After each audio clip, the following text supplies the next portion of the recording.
Hay momentos en el silencio profundo de la noche, cuando el mundo parece más antiguo de lo que nos han contado, cuando la oscuridad misma parece recordar cosas que hemos olvidado. Y en esos momentos, si escuchas con suficiente atención, podrías percibir algo bajo la superficie de lo que llamamos historia, algo que nunca debió perderse, pero que de alguna manera se deslizó hacia el silencio. Imagina sostener en tus manos un pedazo de arcilla, endurecido por 4000 años. Imagina pasar tus dedos sobre su superficie y sentir las marcas deliberadas dejadas allí por alguien que vivió hace tanto tiempo que toda su civilización se ha convertido en un susurro. Los sumerios, los primeros escritores, los primeros constructores de ciudades.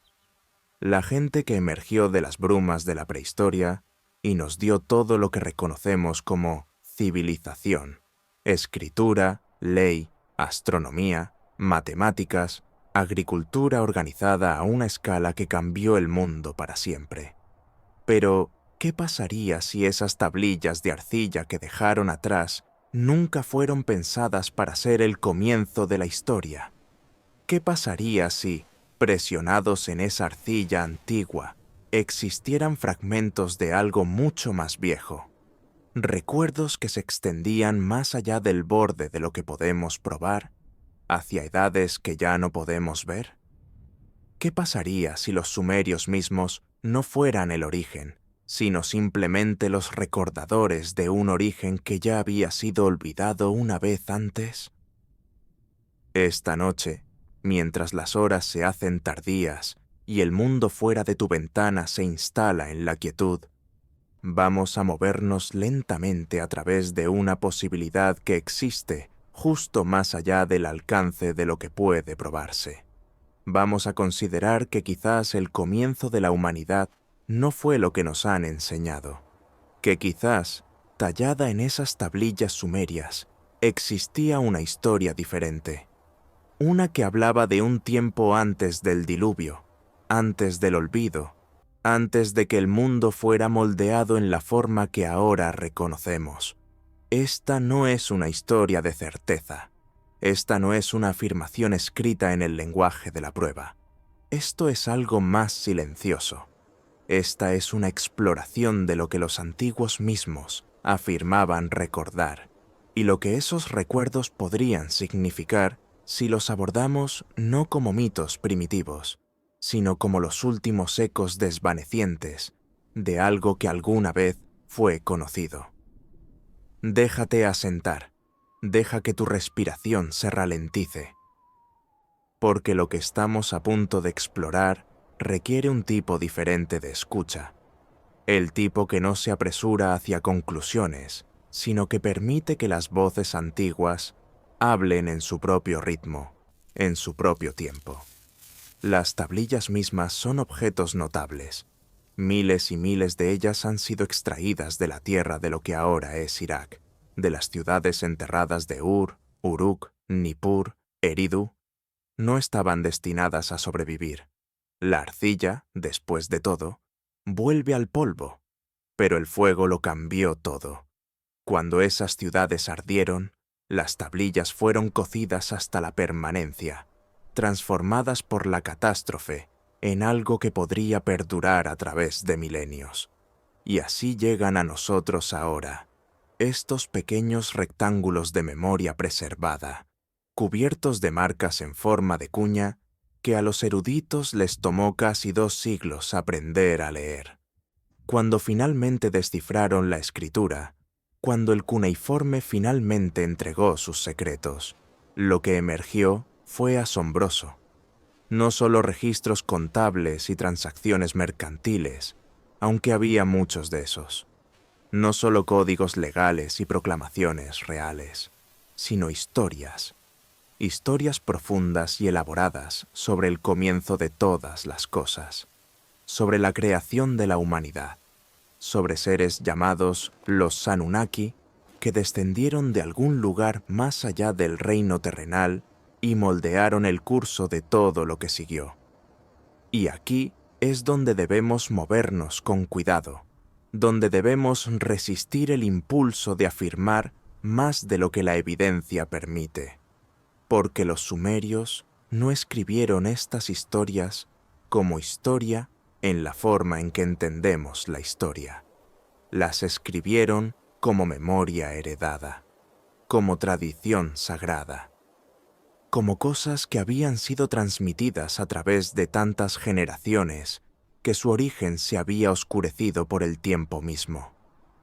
Hablaban de un tiempo antes del gran diluvio, ese abrumador diluvio que aparece en tradiciones a través del mundo antiguo, desde Mesopotamia hasta la India, desde el Mediterráneo hasta las lejanas Américas.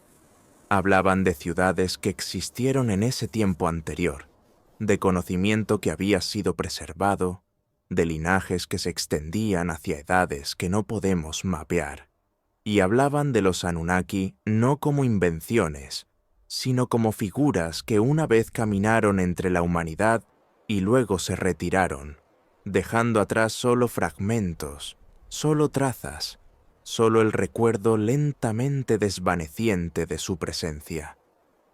¿Qué pasaría si abordáramos estos relatos no con el escepticismo inmediato de la mente moderna, sino con la misma atención cuidadosa que podríamos dar a cualquier pueblo tratando de preservar lo que creían que era verdad? ¿Qué pasaría si preguntáramos, no, ¿es esto factual? Sino en cambio, ¿qué estaban tratando de recordar? Las tablillas hablan de un ser llamado Enki, una figura asociada con el agua, con la sabiduría, con el conocimiento profundo de cómo funcionan las cosas. Nos dicen que vino del Apsu, de las profundidades, de un lugar de agua primordial bajo la tierra. Nos dicen que enseñó a la humanidad las artes de la civilización, cómo medir, cómo construir, cómo organizar la sociedad, cómo mantener registros, cómo leer los movimientos de las estrellas. Y crucialmente, nos dicen que la humanidad misma fue moldeada, fue formada deliberadamente, fue traída a la existencia a través de un acto de creación que involucró mezclar lo divino con lo terrenal, lo eterno con lo temporal. En la epopeya llamada Atrahasis, una de las historias más antiguas jamás escritas, encontramos un relato de la creación de la humanidad que es tanto extraño como específico. Los dioses, se nos dice, se habían cansado de su labor. Habían trabajado durante edades, excavando los ríos, moldeando la tierra, manteniendo el cosmos. Y en su cansancio, tomaron una decisión. Crearían un ser para asumir este trabajo, un ser hecho a su imagen, pero atado a la tierra. Un ser que cultivaría el suelo, que construiría las ciudades, que mantendría los templos, que llevaría adelante la gran obra de hacer el mundo habitable. Y así fue formada la humanidad, según estos textos antiguos, de arcilla y sangre. De la tierra misma, mezclada con algo divino, algo eterno colocado dentro de algo mortal. Y el resultado fuimos nosotros, capaces de consciencia, capaces de memoria, capaces de crear y construir y recordar, pero también atados a la muerte, atados al olvido, atados a la lenta erosión del conocimiento a través de generaciones. Lo que sorprende a muchos que leen estos relatos cuidadosamente es su tono. No son historias triunfantes de creación, son melancólicas. Hablan de seres que vinieron y enseñaron y luego partieron. Hablan de conocimiento que fue dado y luego gradualmente perdido. Hablan de una edad dorada, un tiempo antes del diluvio, cuando la sabiduría fluía libremente, cuando la conexión entre lo divino y lo humano era directa, cuando los grandes secretos de la existencia eran conocidos y preservados en los centros sagrados de la civilización. Y entonces vino el agua, el abrumador diluvio del que los sumerios hablaban no como mito, sino como evento histórico. Fechaban sus listas de reyes por él, Organizaban toda su comprensión del tiempo alrededor de él.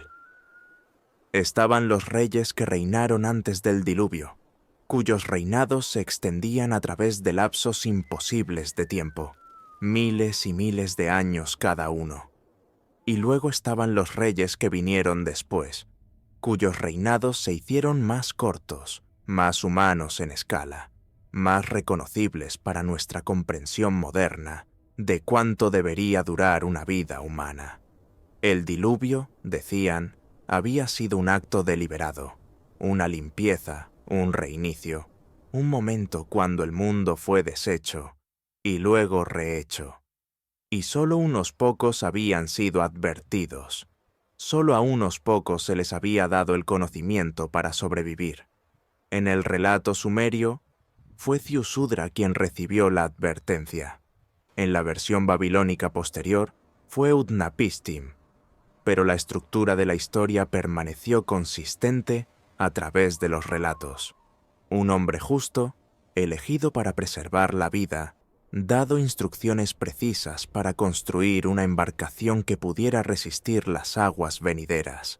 Se le dijo que trajera a bordo las semillas de todos los seres vivos para que el mundo pudiera comenzar de nuevo cuando las aguas retrocedieran. Y aquí encontramos algo que se mueve más allá de la simple mitología hacia algo más extraño, algo que se siente casi como testimonio, porque las descripciones son específicas. Las dimensiones del barco se dan en medidas exactas. El método de construcción está detallado.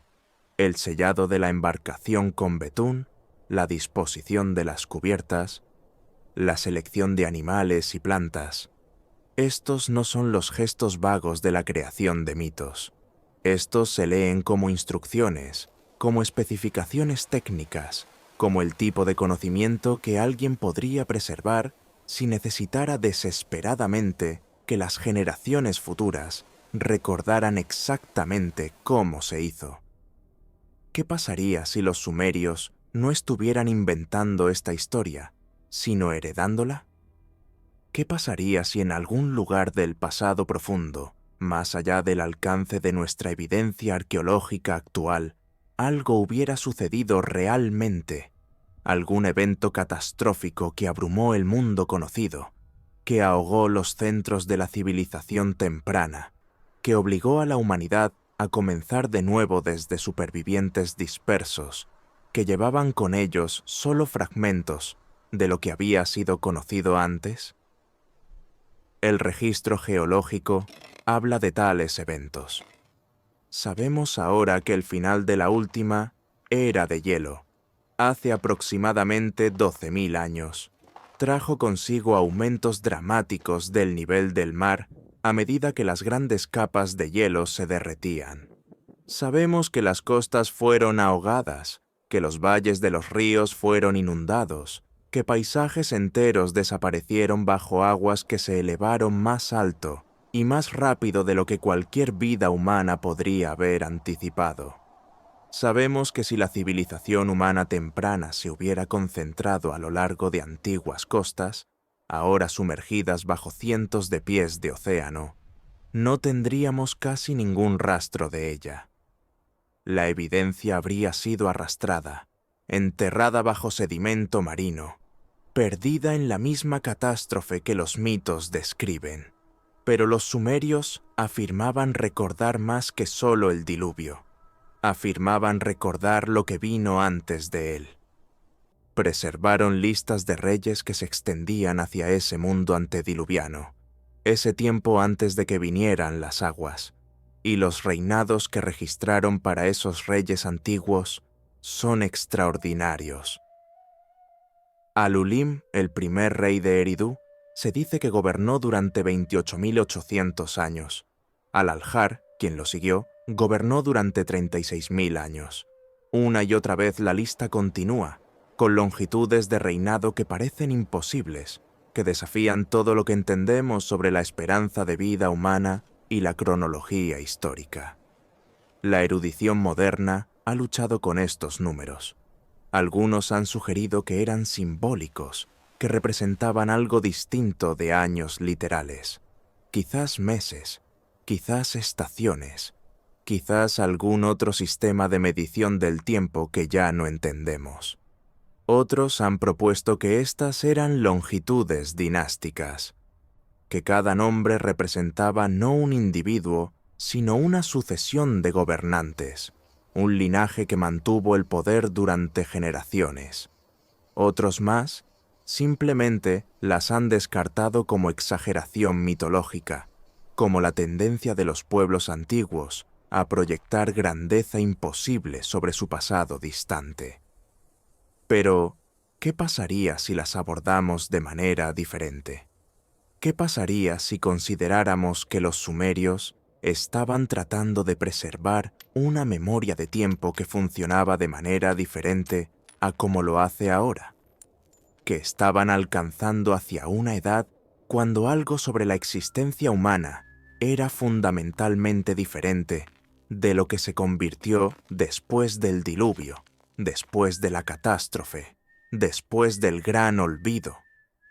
Las tablillas hablan de este tiempo anterior como una edad de contacto directo.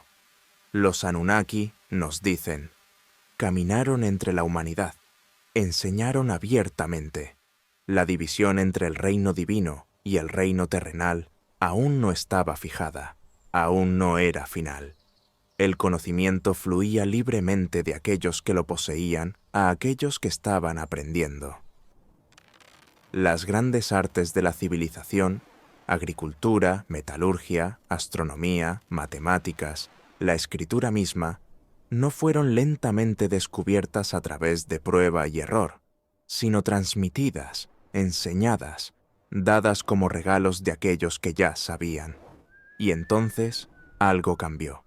Los textos no son del todo claros sobre por qué, pero sugieren que se tomó una decisión, una retirada, un paso atrás. Quizás la humanidad había crecido demasiado numerosa. Quizás la conexión entre lo divino y lo humano había producido complicaciones, descendencia que difuminaba demasiado las fronteras. Quizás los dioses mismos habían estado en desacuerdo sobre la relación apropiada con su creación. Cualquiera que fuera la razón, los textos nos dicen que los Anunnaki partieron, se retiraron a su reino distante, cerraron los caminos directos de comunicación, y la humanidad quedó para continuar sola, con solo la memoria y la tradición para guiarlos. Fue después de esta retirada, sugieren los textos, que vino el diluvio, ya sea como castigo o como consecuencia natural, o como reinicio deliberado. Las aguas se elevaron y abrumaron el mundo que había sido. Y cuando retrocedieron, la humanidad tuvo que comenzar de nuevo, pero ahora sin la guía directa que habían conocido antes, sin la presencia inmediata de aquellos que les habían enseñado, con solo fragmentos del antiguo conocimiento preservado por aquellos pocos que habían sobrevivido. Esta es la historia que los sumerios contaron, no como especulación, sino como memoria heredada, no como mitología en el sentido moderno, sino como historia sagrada. El relato de cómo eran realmente las cosas, transmitido a través de generaciones, preservado en la forma más permanente que sabían cómo crear, presionado en arcilla y horneado hasta la resistencia para que incluso, si todo lo demás se perdiera, esto al menos permaneciera. Y lo que preservaron no era simple. La imagen que emerge de la lectura cuidadosa de estos textos es matizada, compleja, incluso inquietante. La relación entre los Anunnaki y la humanidad no era de pura benevolencia. Había labor involucrada, había servicio, había una jerarquía en la cual los humanos ocupaban un rol específico, ni esclavo ni igual, sino algo intermedio. Fueron hechos para tender la tierra, para mantener los recintos sagrados, para realizar el trabajo que mantenía el cosmos funcionando. Pero también se les dieron regalos, fueron enseñados, se les permitió recordar, se les otorgó la capacidad para la civilización misma. En la epopeya de Gilgamesh, quizás la más famosa de todas las obras literarias sumerias, encontramos esta ambivalencia preservada en el personaje de Gilgamesh mismo. Se le describe como 2/3 divino, 1/3 humano, un ser híbrido que lleva dentro de sí tanto lo eterno como lo mortal, y su gran búsqueda a lo largo de la epopeya es escapar de la muerte, encontrar el secreto de la inmortalidad, convertirse completamente divino en lugar de parcialmente humano. Busca a Utnapishtim, el sobreviviente del diluvio, el único humano al que se le concedió vida eterna como recompensa por preservar la existencia misma. Y cuando Gilgamesh finalmente lo encuentra, viviendo en un reino distante más allá del alcance del acceso humano normal, lo que aprende es devastador. Utnapishtim le cuenta la historia del diluvio. Describe cómo fue advertido, cómo construyó la embarcación, cómo sobrevivió mientras todo lo demás perecía. Y luego le dice a Gilgamesh la verdad que lo cambia todo.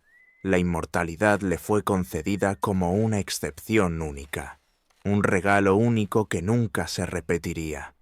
La puerta que había permitido tal intervención divina directa había sido cerrada. La edad de los milagros había terminado. La humanidad tendría que enfrentar la muerte. Tendría que aceptar la limitación. Tendría que vivir con el conocimiento de que lo que una vez fue posible ya no era posible. Gilgamesh regresa a Uruk, derrotado pero más sabio. Acepta su mortalidad. Vuelve su atención a la única forma de inmortalidad aún disponible. La inmortalidad del legado, de construir algo que sobrevivirá al cuerpo físico, de crear obras tan duraderas que preservarán la memoria mucho después de que el individuo se haya ido. Fortalece las murallas de Uruk, establece instituciones, se asegura de que su ciudad, al menos, recordará.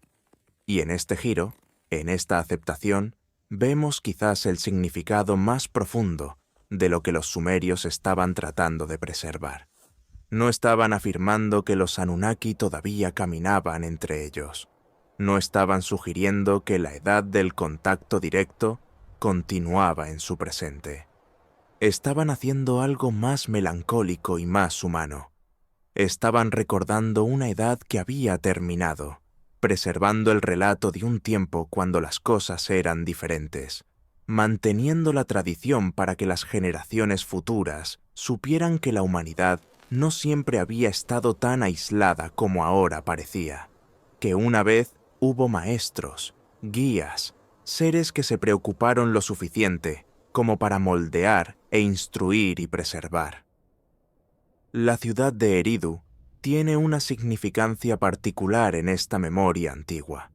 Los sumerios mismos creían que fue la primera ciudad jamás construida, el asentamiento original del cual todos los demás descendieron. Yacía en el extremo sur de Mesopotamia, cerca de donde el río Éufrates una vez se encontraba con el Golfo Pérsico, aunque la línea costera se ha desplazado dramáticamente en los milenios desde entonces. Las excavaciones arqueológicas han revelado capa tras capa de ocupación que se extiende más de 7000 años atrás, convirtiéndola en uno de los sitios continuamente habitados más antiguos jamás descubiertos. Y en su corazón se encontraba un templo dedicado a Enki, el dios de la sabiduría y las aguas profundas, reconstruido y ampliado una y otra vez a través de los siglos, cada generación construyendo sobre los cimientos colocados por aquellos que vinieron antes. La persistencia de este templo habla de algo importante. Los sumerios no simplemente contaban historias sobre Enki, mantenían su santuario, generación tras generación, siglo tras siglo, como si preservaran una conexión con algo que no debía permitirse desvanecer completamente. El templo no era solo un edificio, era un marcador, un memorial, un ancla física para una memoria que se extendía más allá de la capacidad de cualquier individuo para recordar. Era su manera de decir, algo comenzó aquí, algo fue dado aquí, algo debe ser recordado aquí. En los himnos y oraciones dirigidas a Enki, que sobreviven en las tablillas, encontramos un tema recurrente. Se le llama el que estableció los Me, un concepto que no tiene equivalente preciso en nuestro idioma. Los Me eran algo así como principios divinos, leyes cósmicas, los patrones fundamentales que permiten que la civilización funcione. Incluían todo desde la realeza y el sacerdocio hasta la metalurgia y la música, desde la justicia y el juicio hasta las relaciones sexuales y la familia. No fueron inventados por humanos, según la creencia sumeria. Fueron dados, transmitidos, establecidos por Enki en el tiempo anterior y luego mantenidos a través del ritual apropiado y la tradición por aquellos que vinieron después. ¿Qué significa decir que la civilización no fue descubierta, sino dada? Que los patrones fundamentales de la vida humana organizada no fueron lentamente desarrollados a través de prueba y error, sino que llegaron completos, fueron enseñados, fueron establecidos desde fuera. La mente moderna se resiste a esta idea. Hemos sido entrenados para pensar en el progreso humano como incremental, evolutivo, construyendo lentamente desde comienzos simples hacia mayor complejidad. Imaginamos a nuestros ancestros distantes como primitivos, como comenzando desde la nada, como trabajando gradualmente los elementos básicos de la agricultura y la construcción y la organización social a través de miles de años de experimentación paciente. Pero, ¿qué pasaría si esa narrativa está incompleta? ¿Qué pasaría si hubo períodos de avance rápido, momentos cuando el conocimiento fue transmitido en lugar de descubierto, tiempos cuando la civilización dio grandes saltos hacia adelante porque estaba siendo enseñada por aquellos que ya sabían? El registro arqueológico mismo contiene enigmas que encajan incómodamente con la historia estándar del desarrollo gradual. En Göbekli Tepe, en la Turquía moderna, encontramos templos de piedra masivos construidos hace más de 11.000 años, miles de años antes de la supuesta invención de la agricultura, antes del surgimiento de las ciudades, antes de cualquier cosa que reconoceríamos como civilización. El sitio sugiere un nivel de organización social y conocimiento arquitectónico que no debería haber existido todavía según nuestra línea temporal del desarrollo humano, y luego fue deliberadamente enterrado, cubierto con tierra como si estuviera siendo preservado, escondido, marcado para descubrimiento futuro.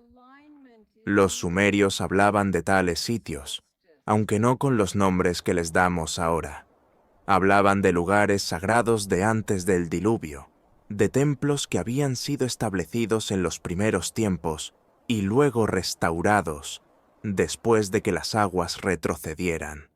Describían un proceso de recuperación, de encontrar lo que había sido perdido, de reconstruir sobre los cimientos de lo que había estado antes.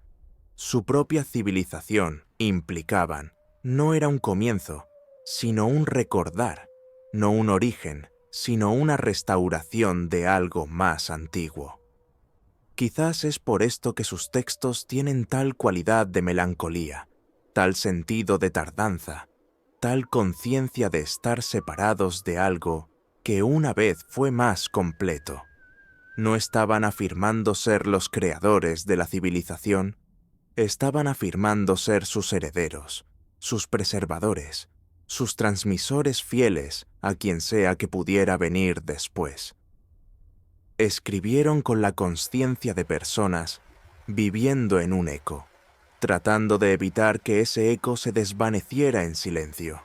Las tablillas que describen la creación de la humanidad vuelven una y otra vez a este tema de mezcla, de combinar dos naturalezas en un ser, la esencia divina colocada dentro de la arcilla de la tierra, el aliento eterno dado a la forma mortal.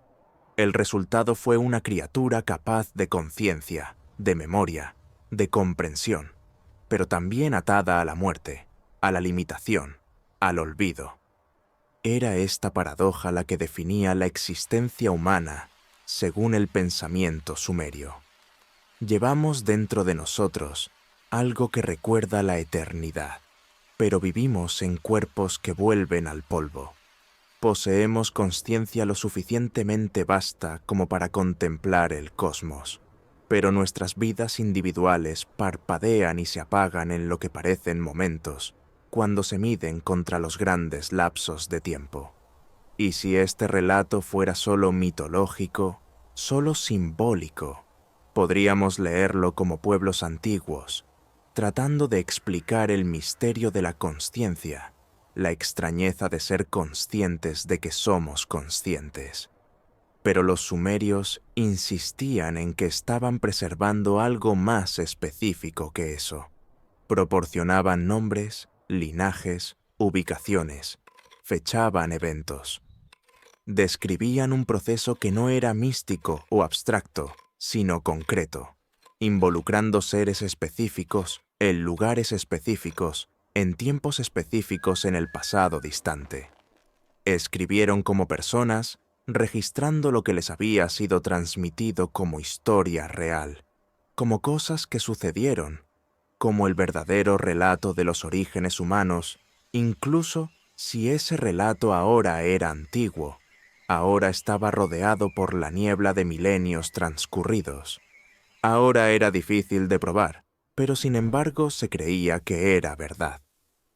En el mito llamado Enki y Ninmá encontramos un relato detallado del proceso de creación. Ninmá, la diosa madre, trabaja junto a Enki para formar seres humanos de arcilla. Pero el proceso no es perfecto en el primer intento. Crean seres que están defectuosos, que no pueden funcionar apropiadamente, que son ciegos o débiles o dañados de varias maneras. Toma múltiples intentos, ajustes, refinamientos antes de que lleguen a la forma apropiada, a la humanidad como la reconocemos. E incluso entonces hay debate entre los seres divinos sobre cuál debería ser el propósito de la humanidad, qué derechos deberían poseer, qué límites deberían colocarse sobre ellos. Esta historia es notablemente no mitológica en su sensibilidad. No presenta la creación como un acto de pura voluntad divina, logrado perfectamente en un instante. En cambio, describe algo más parecido a experimentación, como resolución de problemas, como seres trabajando con materia y forma y tratando de lograr un resultado específico a través de un proceso que requiere ajuste. Casi se lee como lo que ahora podríamos llamar ingeniería genética, la modificación deliberada de formas vivientes para producir características y capacidades deseadas. Debemos ser cuidadosos aquí. No debemos importar conceptos modernos de vuelta a textos antiguos y afirmar que dijeron cosas que no dijeron. Pero podemos observar que los antiguos sumerios mismos parecían estar describiendo un proceso de creación biológica deliberada, de intervención en formas naturales, de moldear la humanidad según un diseño específico, en lugar de permitir que los procesos naturales se desarrollaran por sí solos. Ya sea que esto sea descripción literal o expresión metafórica de algo, para lo cual carecían de otro lenguaje para explicar. No podemos decirlo con certeza, pero podemos notar que esto es lo que afirmaban recordar. Los Anunnaki mismos permanecen misteriosos incluso en los textos que hablan de ellos más directamente. El nombre parece significar aquellos que del cielo vinieron a la tierra, aunque las traducciones varían y la etimología exacta es debatida. Se les describe como un colectivo, como un grupo de seres divinos que compartían poder entre ellos, que tenían roles y responsabilidades, que tomaban decisiones como un consejo, en lugar de como gobernantes absolutos individuales. Anu era su rey, morando en el cielo más alto. Enlil era el administrador, el que ejecutaba decisiones, que gobernaba el reino terrenal. Enki era el sabio, el maestro, el que miraba con favor a la humanidad y a menudo intercedía en su nombre cuando otros habrían sido más duros. Pero no eran todopoderosos en la forma en que a menudo imaginamos que son los seres divinos. Se cansaban, debatían entre ellos, tomaban decisiones que tenían consecuencias no deseadas. Ocasionalmente lamentaban sus elecciones. Eran, en el relato sumerio, más como una civilización avanzada que como las deidades omnipotentes de sistemas teológicos posteriores. Y quizás más significativamente, se les describía como habiéndose retirado, como habiendo retrocedido del involucramiento directo en asuntos humanos, como habiendo establecido la humanidad y la civilización y luego partido, dejándonos continuar por nuestra cuenta con solo la memoria y la tradición para guiarnos. Esta retirada acecha los textos sumerios de maneras tanto explícitas como sutiles. Hay un sentido a través de su literatura de vivir en consecuencias, de existir en un tiempo cuando la gran edad ya ha pasado, cuando la conexión directa ya ha sido cortada. Los reyes que gobernaron en su presente ya no podían reclamar las esperanzas de vida imposibles de los gobernantes antediluvianos. Los Anunnaki ya no aparecían en forma física para entregar juicios o instrucciones. Los Me, esos principios fundamentales de la civilización, habían sido establecidos y ahora solo podían ser mantenidos, preservados, protegidos, pero no renovados, no expandidos, no suplementados con revelación fresca de la fuente. Lo que permanece poco claro de los textos es por qué ocurrió esta retirada. Algunos pasajes sugieren que fue obra de la humanidad misma, que los humanos se habían multiplicado demasiado, se habían vuelto demasiado ruidosos, habían perturbado la paz del reino divino con su actividad y clamor constantes. El diluvio mismo a veces se describe como una respuesta a esta perturbación, un intento de reducir la población humana a niveles manejables, de restaurar un equilibrio que se había perdido. Otros pasajes insinúan algo más complejo, desacuerdos entre los propios Anunnaki sobre la relación apropiada con su creación, con Enki a menudo retratado como más comprensivo con la humanidad, mientras Enlil toma una postura más dura, más dispuesto a limitar o incluso eliminar poblaciones humanas cuando se vuelven problemáticas. Pero independientemente de la causa, el efecto es consistente a través de los textos. Ocurrió una separación. La edad del contacto directo terminó. La humanidad quedó para navegar la existencia con solo conocimiento heredado, solo las tradiciones transmitidas de aquellos que habían aprendido de los Anunnaki directamente en el tiempo antes del diluvio. Y los sumerios se entendían a sí mismos como viviendo en este estado reducido, esta condición de separación, manteniendo lo mejor que podían las estructuras civilizacionales que les habían sido dadas, pero conscientes de que ahora estaban fundamentalmente solos. Las tablillas cuneiformes mismas se vuelven conmovedoras cuando se ven bajo esta luz. Cada una es un acto de preservación desesperada, un intento de aferrarse a la memoria ante la erosión del tiempo. Los escribas que las crearon no simplemente estaban manteniendo registros o escribiendo literatura, estaban manteniendo una conexión con algo que se estaba deslizando con cada generación. Estaban construyendo monumentos de memoria en arcilla, porque sabían que sin tales anclas físicas, el conocimiento se desvanecería, las tradiciones se perderían. El relato de los orígenes se disolvería de vuelta en el silencio del cual había emergido. Y debemos recordar que durante la mayor parte de la existencia humana no hubo escritura. Durante cientos de miles de años, nuestros ancestros vivieron y murieron, dejando casi ningún rastro de lo que sabían, lo que pensaban, lo que creían sobre sus propios orígenes.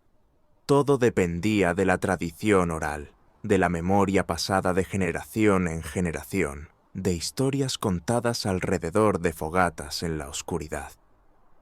¿Cuánto se perdió en ese largo silencio antes de que se inventara la escritura? ¿Cuántos ciclos de ascenso y caída, de civilización y colapso, de conocimiento ganado y luego olvidado, podrían haber ocurrido en esas vastas extensiones de tiempo para las cuales casi no tenemos evidencia? Los sumerios afirmaban que la escritura misma era un regalo de los dioses, otro elemento de los Me que Enki había establecido. Y quizás en un sentido esto era verdad, no que los dioses literalmente les entregaran un alfabeto, sino que la idea misma de preservar conocimiento en forma física permanente, de crear una memoria que pudiera sobrevivir a las vidas humanas individuales y ser transmitida a través de generaciones sin distorsión, fue una percepción que vino de entender el problema del olvido, el problema de vivir en un mundo donde los maestros ya habían partido y solo sus lecciones permanecían. Considera por un momento la mecánica real de lo que los sumerios lograron. Desarrollaron un sistema de escritura lo suficientemente sofisticado como para capturar no solo simples cuentas y registros, sino narrativas complejas. Conceptos filosóficos, matiz emocional, belleza poética. Crearon literatura en el verdadero sentido.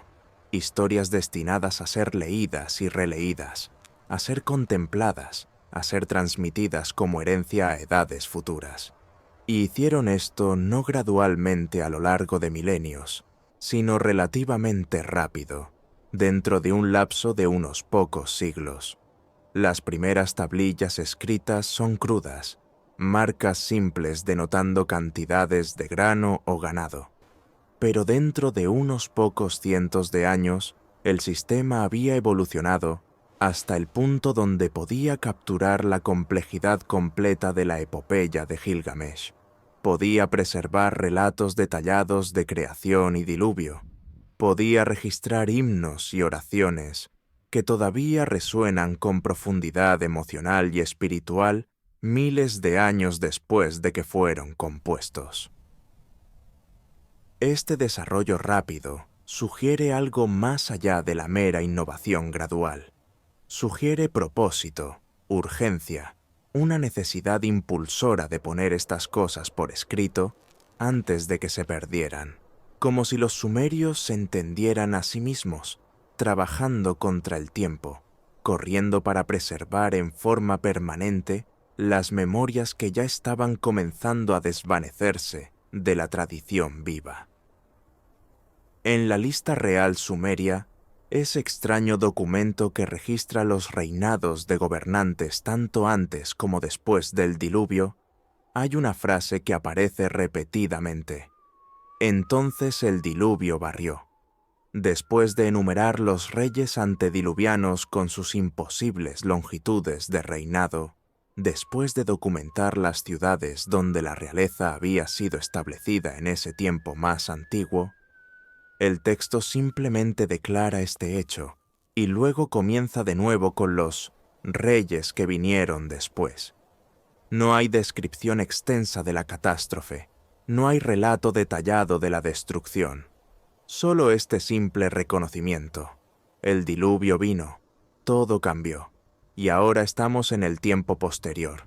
Pero la lista real continúa. No trata el diluvio como un final, sino como una transición.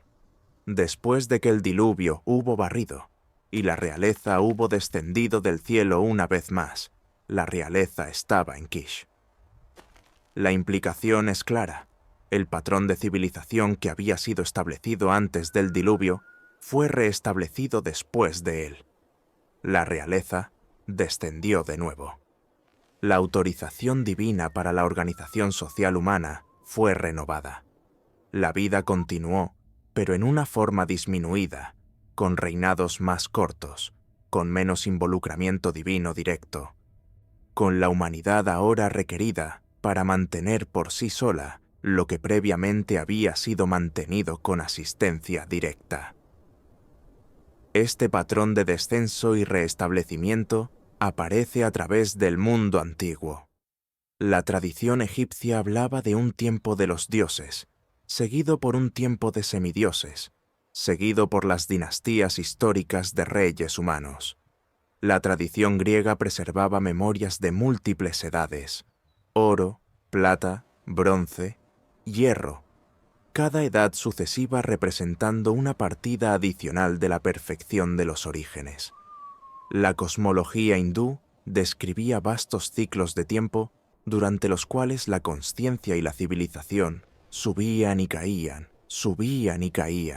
con la humanidad distanciándose gradualmente del conocimiento directo de lo divino.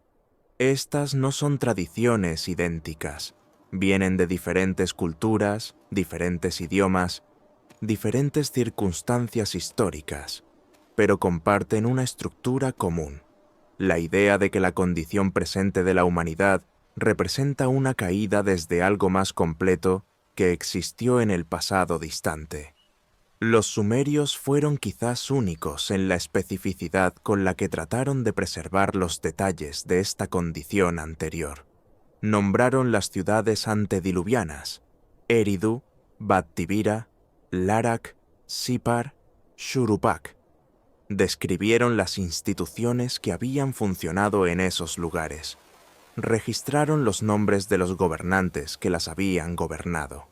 Si estos detalles son históricamente precisos, de alguna manera que podamos verificar, está casi fuera del punto. Lo que importa es que los sumerios creían que estaban registrando historia, no inventando mitología. Se entendían a sí mismos como preservadores de memoria genuina. Incluso si esa memoria había pasado a través de incontables generaciones, y sin duda había sido transformada por el paso del tiempo. Y sin embargo, hay una extraña falta de triunfalismo en estos textos.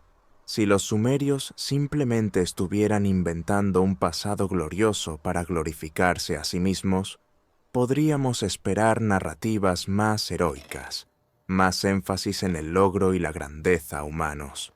En cambio, lo que encontramos es algo más ambivalente. La humanidad en estos relatos es creada como una solución a un problema. Los dioses necesitan trabajadores, necesitan seres para mantener el mundo físico, y así los humanos son hechos para este propósito. No somos el pináculo de la creación, sino sus sirvientes, moldeados deliberadamente para cumplir un rol específico en una economía cósmica que no diseñamos y no podemos entender completamente. Esta no es una historia de origen halagadora. Es casi incómoda en su honestidad sobre la limitación y dependencia humanas.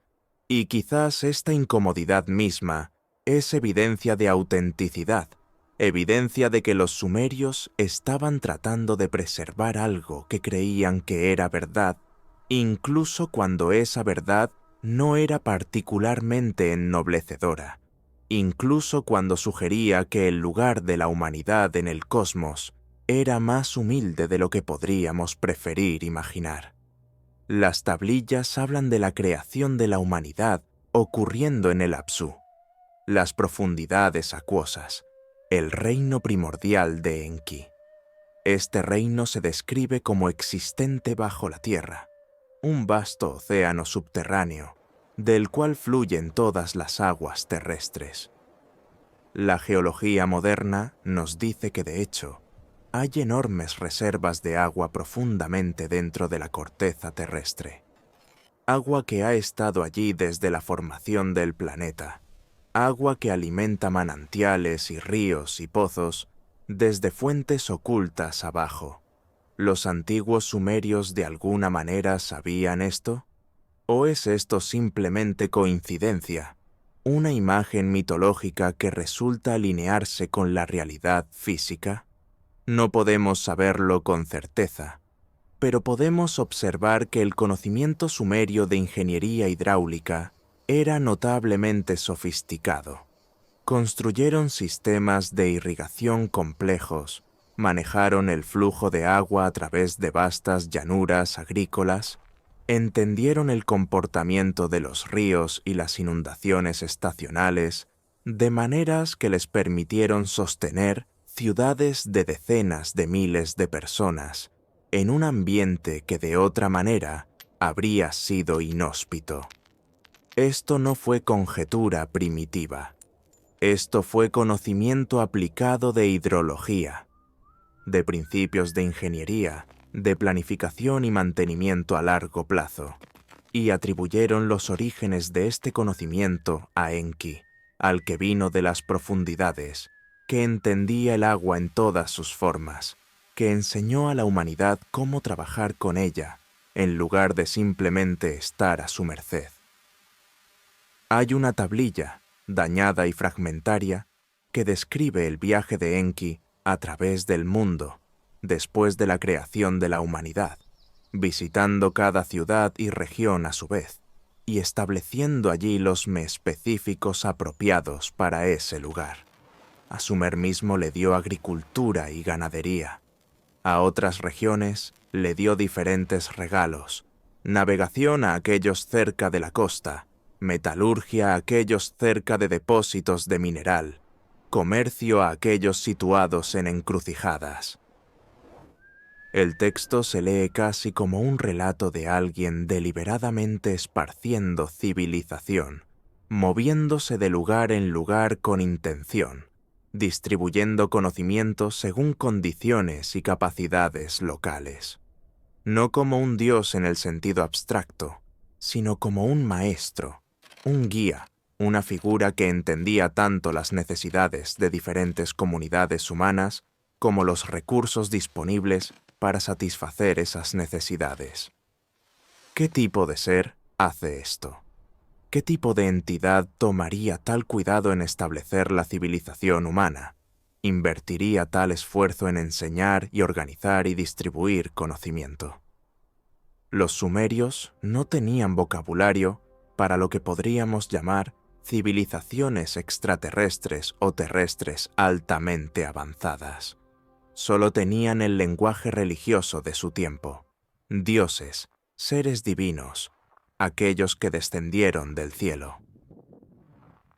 Pero si miramos más allá del lenguaje, a las descripciones de comportamiento, de acciones, de relaciones, lo que encontramos no es intervención sobrenatural, tanto como algo que casi podría llamarse asistencia tecnológica, programas educativos, el ascenso deliberado de una población menos desarrollada por aquellos que poseían mayor conocimiento y capacidades, y luego se fueron, o se retiraron, o simplemente cesaron su involucramiento directo. Los textos no son del todo claros sobre el mecanismo, pero son consistentes sobre el resultado. La edad de la enseñanza directa terminó. Los Anunnaki se retiraron a su reino distante. Las puertas entre las esferas divina y humana fueron cerradas o al menos severamente restringidas, y se requirió que la humanidad continuara sola con solo conocimiento heredado, solo tradición, solo la memoria de lo que había sido enseñado, preservado en ritual y costumbre, y eventualmente en escritura. Quizás este es el verdadero significado del diluvio en estas narrativas. No necesariamente que fue un acto deliberado de destrucción, aunque algunos textos sugieren esto, sino que sirvió como un marcador, un límite, un claro antes y después que separó la edad del contacto directo de la edad de la separación. Ya sea que la catástrofe fuera natural o intencional, su efecto fue el mismo. Destruyó la infraestructura física del mundo antediluviano, dispersó las poblaciones, rompió la continuidad de la instrucción directa, forzó a la humanidad a reconstruir desde fragmentos y sobrevivientes y conocimiento incompleto. Y sin embargo, el conocimiento no se perdió del todo. Los sobrevivientes del diluvio, según los textos, habían sido advertidos. Se les había dicho qué preservar. Llevaron con ellos no solo a sí mismos y sus familias, sino las semillas de todas las plantas, el conocimiento de todos los oficios, la memoria de cómo se habían hecho las cosas en el tiempo anterior. Cuando las aguas retrocedieron y la reconstrucción comenzó, no fue desde cero absoluto. Fue desde una fundación de conocimiento preservado, parcial pero suficiente, permitiendo que la civilización fuera reestablecida en lugar de reinventada desde cero. Esto puede explicar por qué el registro arqueológico muestra civilización apareciendo relativamente de repente en Mesopotamia y varias otras regiones alrededor del mundo en aproximadamente el mismo período, el período después de los grandes pulsos de agua de deshielo del Holoceno temprano. Después de que los niveles del mar se estabilizaran, después de que el caos climático de la transición de la era de hielo a nuestro interglacial actual se hubiera asentado en patrones más predecibles, no porque los humanos de repente se volvieran más inteligentes o capaces, sino porque las condiciones finalmente permitieron el restablecimiento de sociedades complejas, permitieron que las poblaciones se asentaran permanentemente, permitieron que el conocimiento acumulado de los sobrevivientes fuera implementado en forma estable y duradera.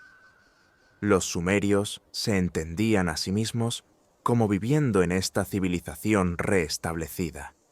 No eran los originadores, sino los reconstructores, no los primeros en caminar estos senderos, sino aquellos que habían encontrado los senderos de nuevo después de un período de caos y olvido. Y trabajaron para asegurar que lo que habían recibido no se perdiera de nuevo, que la memoria fuera preservada, que las generaciones futuras supieran al menos alguna porción de la verdad sobre los orígenes humanos y los seres que habían moldeado nuestros primeros pasos hacia la civilización. En los períodos posteriores de la historia mesopotamia, mientras Babilonia se elevaba a la prominencia y la cultura sumeria fue absorbida en contextos acadios y luego babilónicos, estas historias fueron recontadas, recopiadas, a veces modificadas pero nunca del todo abandonadas. La epopeya de Gilgamesh fue reescrita en acadio, expandiendo y elaborando el original sumerio, pero manteniendo sus temas esenciales: la búsqueda de la inmortalidad, la aceptación de la mortalidad, la memoria del diluvio, la presencia de aquellos que habían vivido antes de la catástrofe y llevaban conocimiento del tiempo más antiguo. Las narrativas de creación fueron preservadas en Enuma Elish y otros textos babilónicos, a veces cambiando los nombres de los dioses, a veces ajustando las relaciones y jerarquías, pero siempre manteniendo la idea central de que la humanidad fue deliberadamente creada, que la civilización fue dada en lugar de lentamente desarrollada, que había habido un tiempo de contacto directo seguido por una edad de separación. Esta persistencia a través de culturas y siglos sugiere que éstas no eran mitos casuales, sino memorias culturales centrales, relatos que las civilizaciones sucesivas sintieron la obligación de preservar incluso cuando otros aspectos de sus culturas cambiaban y evolucionaban. Algo sobre estas historias era considerado esencial no negociable, demasiado importante para permitir que se desvaneciera en la oscuridad. Fueron copiadas y recopiadas, generación tras generación, milenio tras milenio, hasta que finalmente fueron enterradas con las ciudades mismas y esperaron en la oscuridad durante 4000 años, hasta que los arqueólogos las desenterrarían y los eruditos aprenderían a leerlas, y descubriríamos que los escritos más antiguos que poseemos hablan no de supersticiones primitivas, sino de cosmologías sofisticadas, afirmaciones históricas detalladas y una meditación profunda sobre lo que significa ser humano, creado, consciente, mortal y acechado por memorias de un origen al que ya no podemos acceder completamente. Hay otras tablillas, más fragmentarias, más controvertidas, que hablan de cosas más difíciles de integrar en nuestra comprensión. Textos que describen los propios orígenes de los Anunnaki, sugiriendo que ellos también habían venido de otro lugar. Habían llegado a este mundo con propósito e intención en lugar de simplemente haber existido siempre aquí. Textos que hablan de cuerpos celestes y movimientos planetarios, con una precisión que parece exceder lo que esperaríamos de astrónomos antiguos que carecían de telescopios o instrumentos sofisticados. Textos que insinúan tecnologías, no llamadas por ese nombre, sino descritas en sus efectos, que permitían logros que no podemos explicar fácilmente. El movimiento de piedras masivas, la alineación precisa de estructuras con fenómenos astronómicos, la modificación de paisajes en escalas que parecen requerir capacidades más allá de lo que imaginamos que los pueblos antiguos poseían. Debemos ser cuidadosos con tales textos. Muchos han sido dañados, su significado incierto. Muchos han sido interpretados de maneras que pueden exceder lo que la evidencia realmente apoya. La escritura cuneiforme misma presenta desafíos, palabras que pueden tener múltiples significados dependiendo del contexto, estructuras gramaticales que no se traducen limpiamente a idiomas modernos, referencias a conceptos y prácticas que ya no entendemos completamente. Leer estos textos requiere humildad, requiere el reconocimiento de que podemos estar perdiendo contexto crucial, que nuestras interpretaciones pueden estar coloreadas por nuestras propias suposiciones y expectativas. Pero incluso con estas advertencias, incluso con la apropiada cautela académica, los textos permanecen notables. Presentan un relato coherente a través de múltiples fuentes y largos lapsos de tiempo, de los orígenes de la humanidad y desarrollo temprano que difiere fundamentalmente tanto de la narrativa evolutiva gradual de la ciencia moderna como de la creación divina repentina de tradiciones teológicas posteriores. Describen algo intermedio, un proceso de creación deliberada, sí, pero uno que involucra tiempo, experimentación, la mezcla de lo terrenal con algo de más allá, resultando en seres que llevan dentro de sí mismos una naturaleza dividida, que poseen consciencia y memoria, pero están atados a la mortalidad y limitación, que son capaces de construir civilizaciones que hacen eco del orden divino, pero están para siempre separados de la participación completa en ese orden. Esta es la historia presionada en arcilla hace 4000 años.